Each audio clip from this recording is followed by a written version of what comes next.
Stories like Alex's story show us the impact that we can have, whether it's with the way we give our finances or the way we invest in the lives of other people. And ultimately, that's what this entire series, as we begin the year, is all about. If we haven't had a chance to meet yet, my name's Ryan. I'm one of the pastors here at the Summit, and I'm so glad you are here for part 3 of our sermon series called So Much More. We've kicked off the year with this series because we believe that taking steps in our faith together as a community is really what sets us apart from the world. As you walked in, you either came in with your 5 practices notebook, or maybe one was provided to you. You may want to grab this. You can take some notes. There's a QR code we're going to reference later. This is a great resource for you because in here you can mark where you are now in your spiritual journey. You can mark where you are in 6 months and then a year. We're going to keep track of this because if we hold ourselves accountable, it helps us to take the steps that we need to take to get where it is that we want to go. Over the last 3 weeks so far, or 2 weeks, we have been talking about some of these practices that may get us to the place that we want to go spiritually. And the first practice we talked about was prayer. Last week we talked about growing.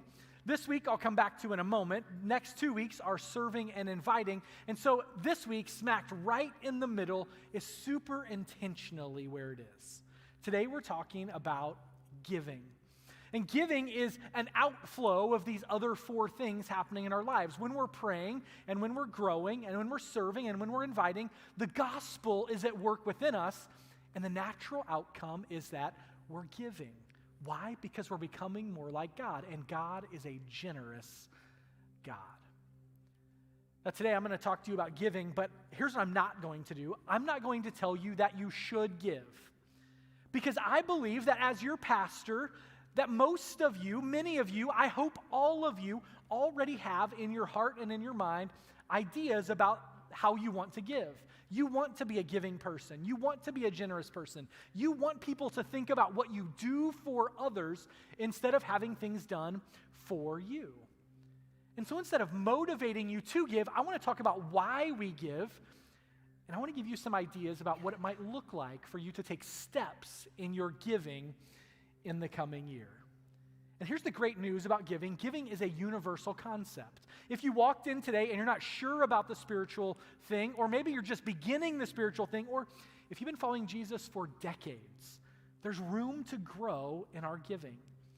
Because people that don't follow Jesus like to give in the same ways that those who follow Jesus do. And the practical tips today are going to help all of us take steps forward.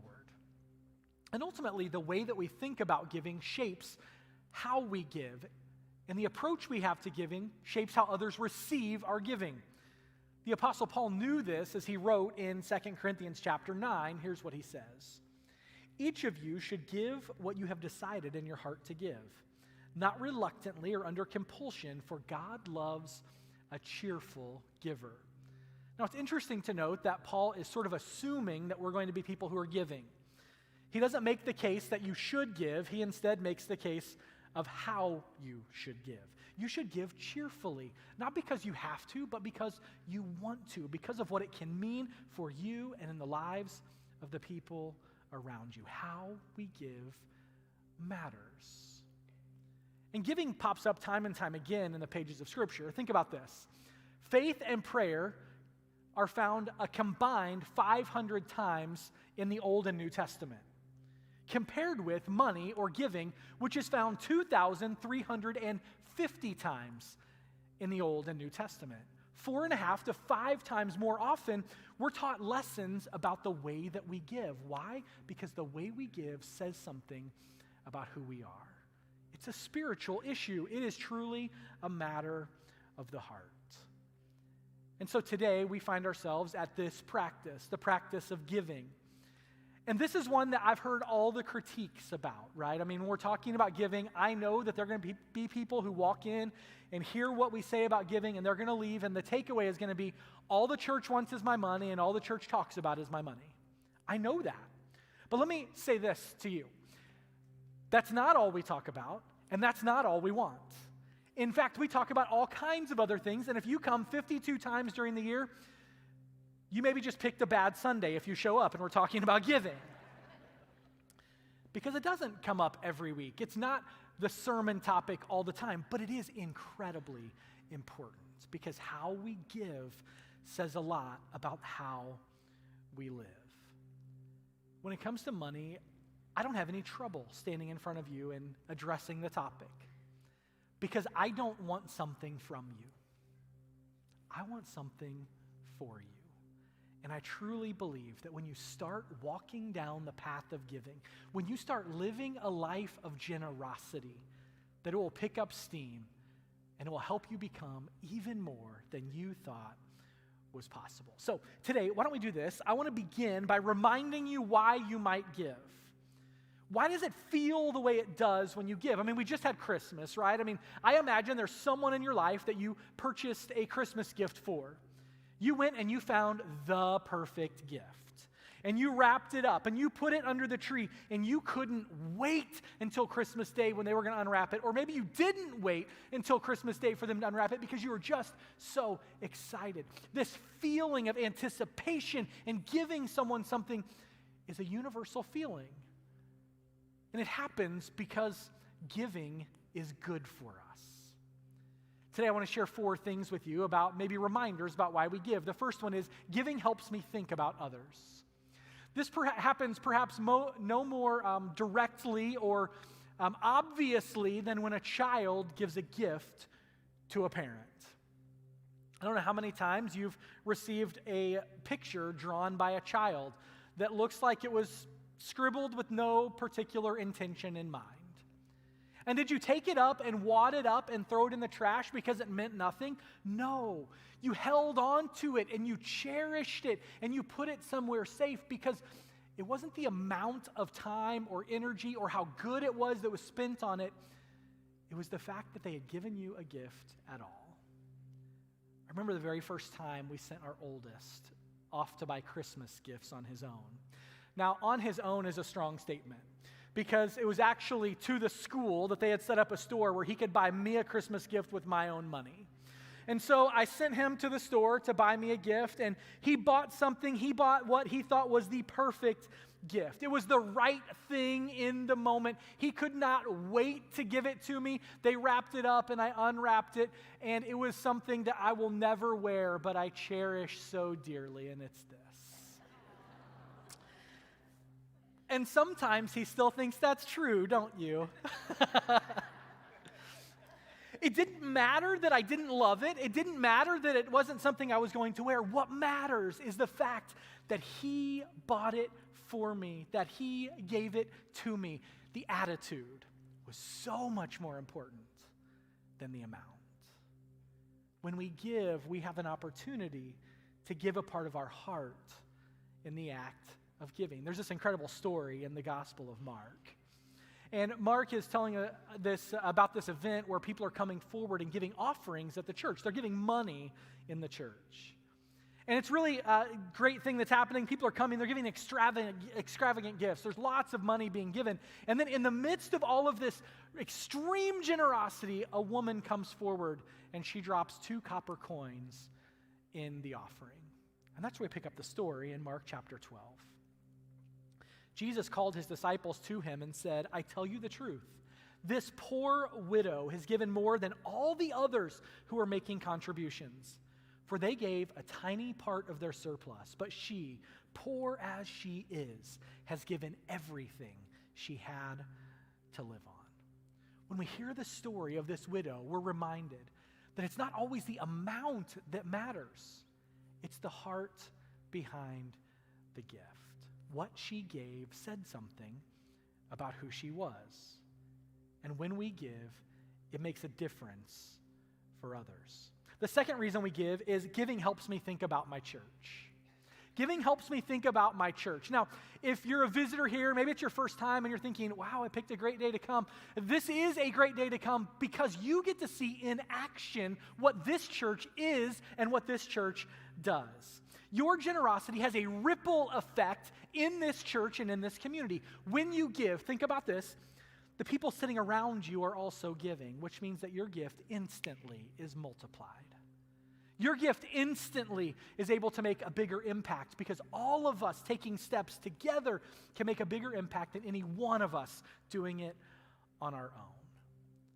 And so often in the Christian community, when something bad happens, our first response is we offer our thoughts and prayers. And I love thoughts and prayers, but thoughts and prayers with action are even better. And we're able to take action because of your generosity. Think about what happened in this church in 2023. In 2023, we baptized 31 people. We had 452 new people walk through the door. People who gathered in this place on Sunday mornings was up 18.6%. We had a 36% increase in students attending on Wednesday nights, 9% increase in our kids ministry down the hallway. We had 106 new students who attended for the very first time in 2023. We had 208 new kids in birth through fifth grade. 352 kids and students went to camp. We wrote 105 verses of 1 Peter together as a spiritual practice. We reached over 175,000 people on social media. We sent 752 boxes full of groceries out to feed 4,188 people in 2023. That's the difference your giving makes. And it doesn't happen with the giving of one person. It happens because your giving is multiplied when you give it at a place like this. Every single act of generosity is combined with others to make a real difference in our community. You are meeting needs in the community with your giving. The third reason you might give is giving helps me think about the gospel. Generosity is like most other spiritual disciplines. You don't end up there accidentally. Last week, Pastor Chris said that we don't drift into spiritual growth. That's true. Now, think about this. Sometimes when I leave here, at lunchtime during the week, I find myself in Chick-fil-A's drive-thru. That has happened, that could happen, that will happen again. And it takes absolutely no planning to end up in Chick-fil-A's drive-thru. All you've got to have is 8 minutes from the time you get in line until the time you pull out, and you will leave with hot, fresh, delicious Christian chicken. It's amazing. But there are places that do require planning. Like, for example, I'm not randomly going to end up at the gym because I would need to pack a bag, and I would need to have the time, and I guess I would have to buy a membership or something like that. You don't drift to the gym.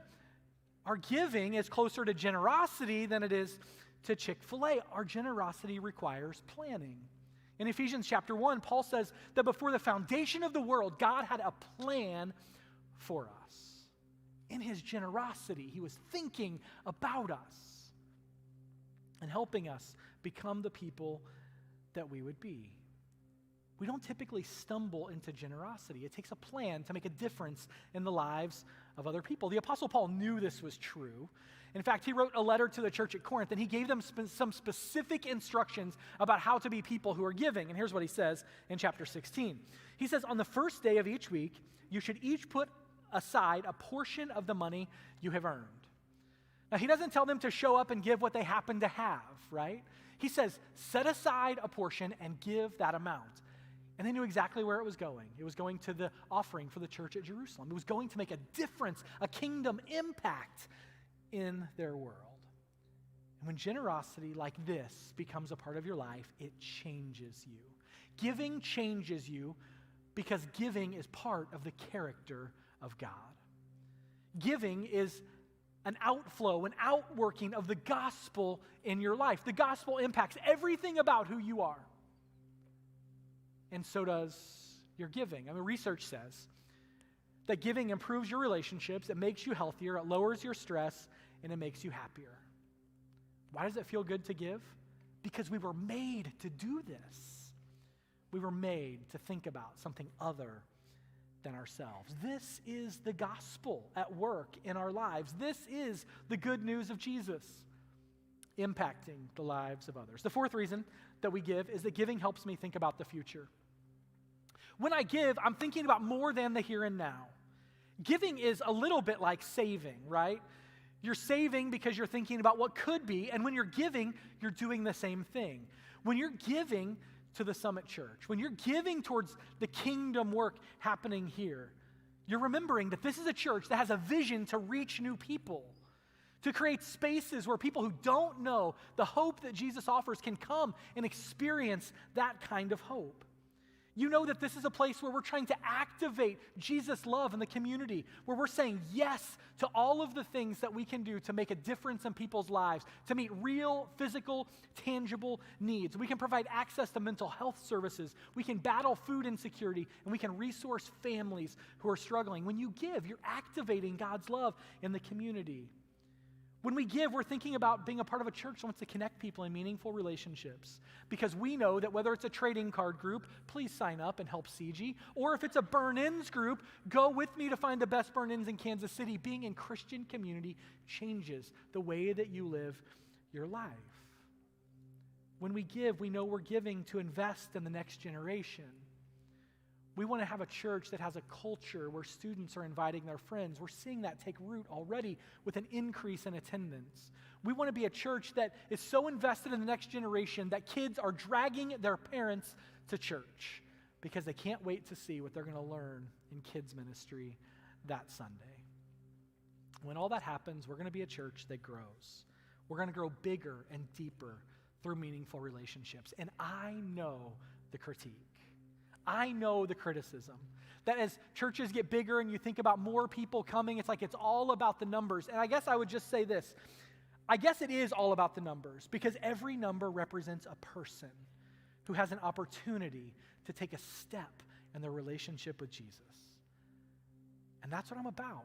I'm about seeing us create environments where people can come together and see who Jesus is and watch as he impacts every area of our lives. And this is all possible when we begin to jump into the 5 practices together: praying, growing, giving, serving, and inviting.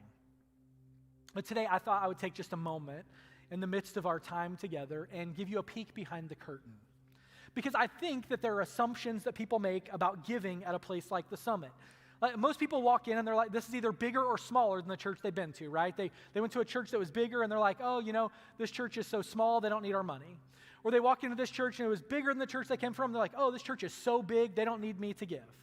And so I just want to give you a snapshot of what it looks like for people that are involved in the financial life of the Summit Church. But before we do that, I want to say 2 things. First of all, I want to say that I'm about to show you some numbers and some graphs with an invitation to find yourself. I'm not standing up here picking out who's what and where and I see you. It's not that. This is an opportunity for you to think about where you are and not necessarily to think about where the person next to you is. Because the goal isn't to give like the person next to you. The goal is to give and be faithful as God has commanded you to give. The second thing I want to remind you of is that I'm going to talk a little bit about percentages, the percentage of giving that people give. And so I'm making an assumption when I use this number, so just know that. Here's my assumption. My assumption is that the median household income in the zip codes around us is somewhat true for the people in this room. That median household income is $100,000, which means that about half the people make more than $100,000 and half the people make less than $100,000. And so I'm assuming that 100,000 number is ish correct for the people in this room.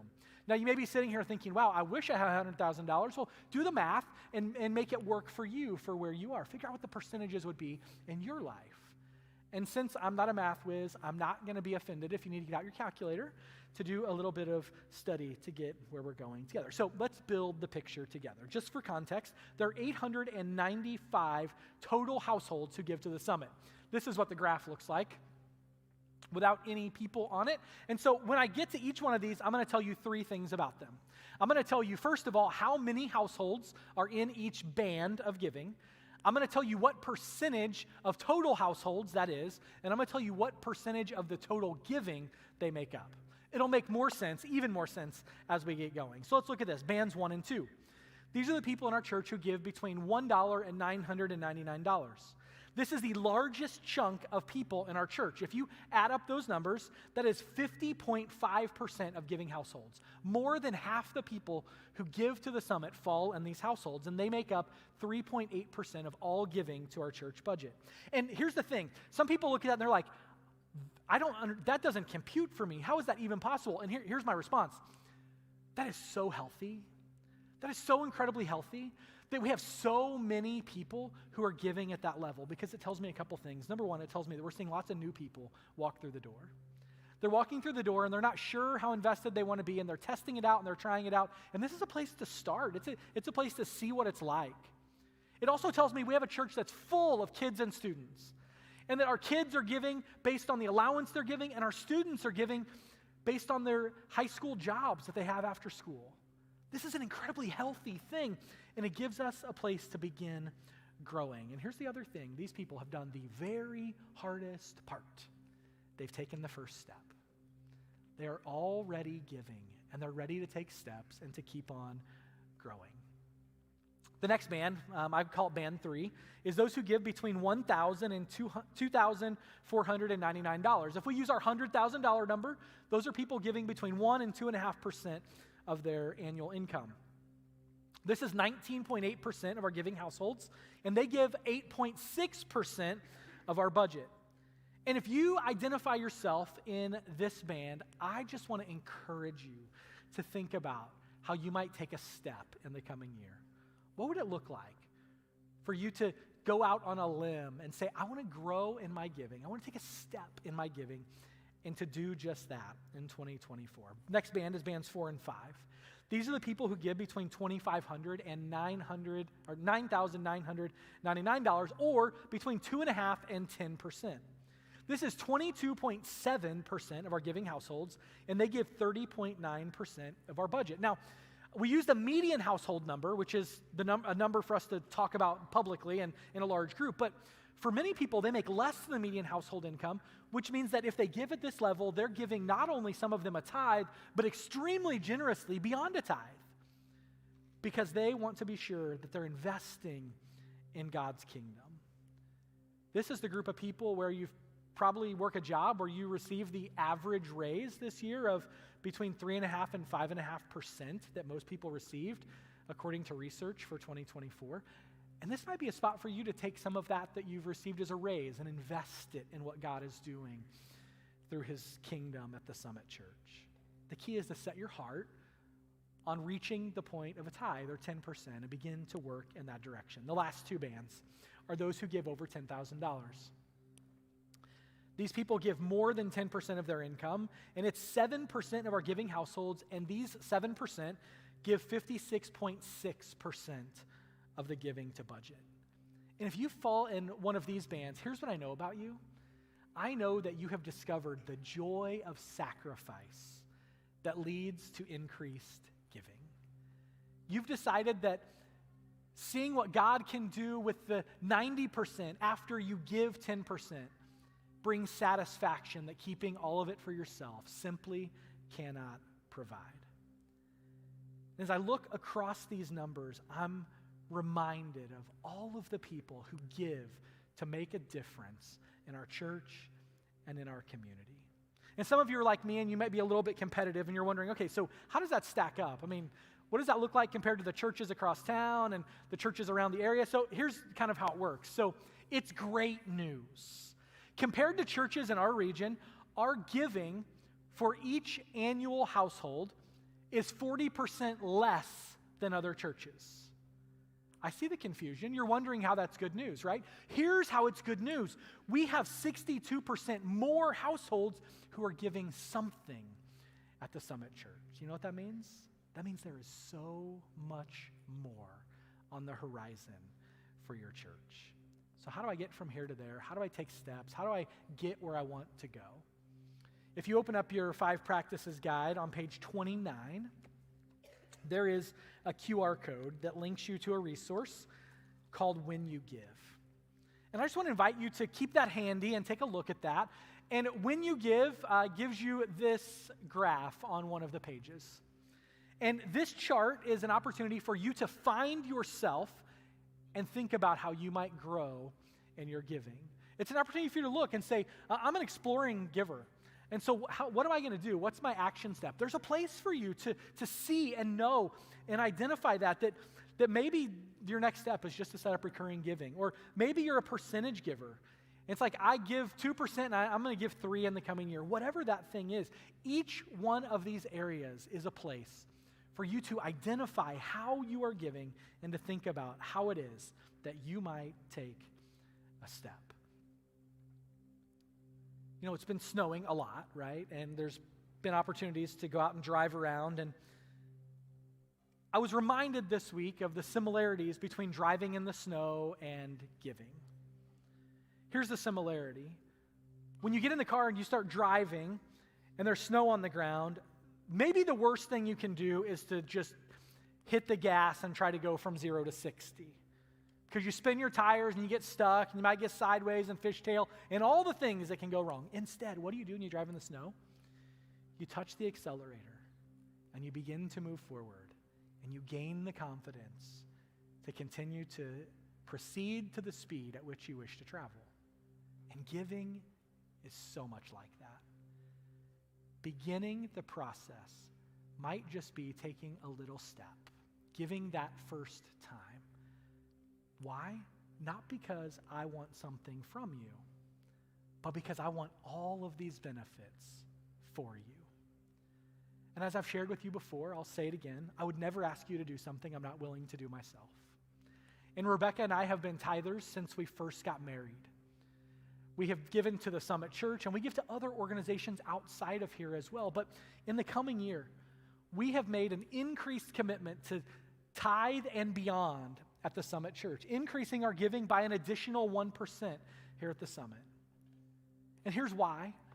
Because if each of us increased our giving by 1% in 2024, we would have an additional $250,000 to make an impact in our community.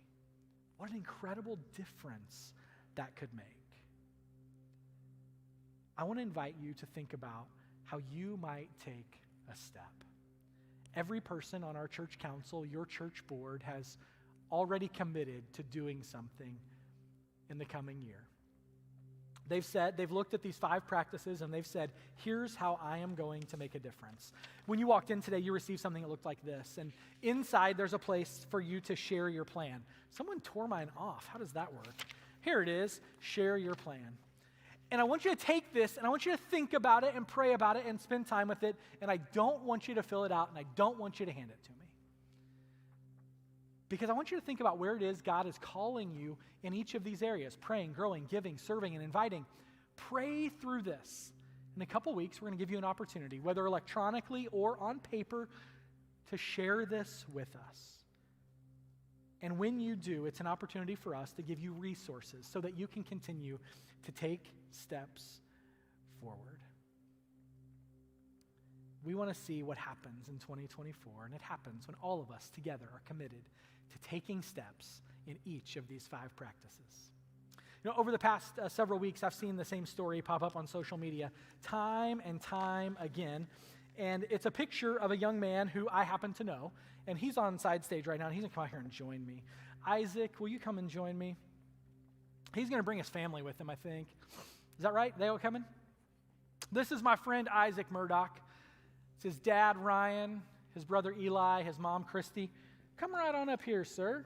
So you may have seen pictures of my friend Isaac on social media. In fact, if you follow me on social media, you definitely saw pictures of him because I reposted the story because I was blown away at something that I saw. So Isaac is connected with Variety KC and 15 of the Mahomies, and they made a phone call to the family and asked them to help out with something. And here's what they wanted help with. They wanted Isaac to come and to do a video shoot where it was basically a promo shoot for Patrick Mahomes for Walter Payton Man of the Year award. And so Isaac went and he spent time with the videographer at Arrowhead Stadium. They shot video and they took a break. And in that break, I think they were facilitating some things behind the scenes, right, Isaac? They're getting things in order. And when they got back, they asked Isaac to talk about Patrick Mahomes. And as Isaac is talking about Patrick, this really awesome thing happens. And the door behind him opens and Patrick Mahomes walks into the room. What's better, standing next to Patrick or me? Me. Okay, yes, got it. Good. I like this kid. So he's hanging out with Patrick Mahomes, and he and Isaac talk basketball because Isaac happens to be on the Kansas City Kings wheelchair basketball team where they just travel the country and demolish all the competition. They're some of the best wheelchair basketball players out there. It's really awesome to see. And Patrick showing up was enough, right? I mean, that would have been very awesome to meet Patrick, but that wasn't all that happened. There was this moment of extravagant generosity that happened. And Isaac had a chance to say thank you to Patrick, and Patrick had a gift for Isaac as well, right? We have a picture of it behind us. Isaac received 2 tickets to the Super Bowl. How cool is that? I love that picture. I love the joy in that picture. We have one more picture. I think it shows the whole family. Yes, there they are. And I was on the phone with the Murdochs earlier this week, and I was just kind of talking. Isaac was telling me the whole story, and Mom and Dad were listening. And I just said jokingly, I was like, hey, so have you decided who you're taking to the Super Bowl? And he was like, no, I really haven't, because you see there are 2 tickets and how many people? Right? So we thought today that we would exercise some extravagant generosity.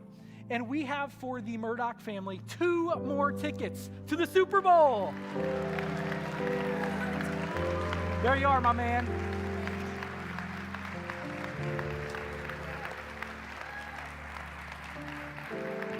All 4 of these Murdochs going to the Super Bowl. You know why? Because you give. Because you set a picture of radical generosity. And because you do, we as a church can. We tell the Murdochs thank you one more time. We'll let them take off. Thank you, guys. Absolutely. Christy. Isaac, it's going to be so fun to have them all, isn't it? Yes. Yes. Very cool. You want to know what generosity is? Generosity is doing something that nobody thought was possible.